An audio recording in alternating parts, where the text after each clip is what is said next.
If you're looking for a top quality, world-class, thoughtful, over-the-top, powerful moderator, there's no one better than Dan. I highly recommend him. My name is Mike Larhette, and I worked with Dan in Deliberate Innovation when I was the Chief Business Officer at New Lab in Brooklyn. When I think of the energy in an experience, Dan has an amazing sort of two-level energy management. There's two levels of energy management. One is he knows that the experience has to be interactive. So by design, he's worked that in. He's addressing the audience. He's maybe doing a quick hands-up poll of the audience. He's weaving them in and not asking for questions at the end. He'll pause and make sure this is the question after the first person talks. And so he's very good at being mindful that it's a conversation with the audience, not for the audience. That's one level of energy management that he has mastered.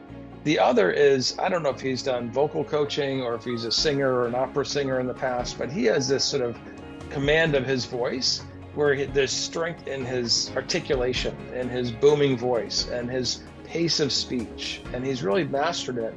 And I think he's a performer in that way. And I don't mean that in a ego-driven way, it's his performance, but I think that he has this performance ability to project and articulate and not feel like he's shouting, but he's got this enunciation like a sportscaster calling an event. And whether that's formal training or his natural ability, it really comes out as someone who just it commands the energy in the room and demonstrates that he's controlling the room in a way that you can feel like you're going to be taken care of, not that you're being dominated. And so I just feel like it sets us at ease to say, someone's in control and someone's going to manage this conversation through both his first strength that I called out, which is the interactivity by design and impromptu, as well as just his natural ability to project in a powerful and strong and confident voice.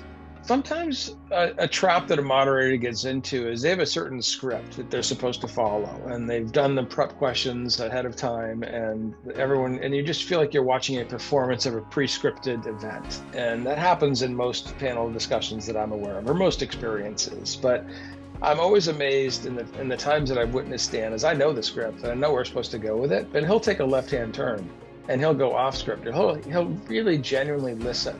And his active listening ability allows him to build the conversation. So you're not just listening to a moderator go through their script and you know what the outcome is going to be, or you just feel like people are giving rehearsed answers. But Dan will seize the moment, see an opportunity, go off script a little bit, and find new directions and a new dimension of the conversation that most moderators don't do, because you're not really listening for that.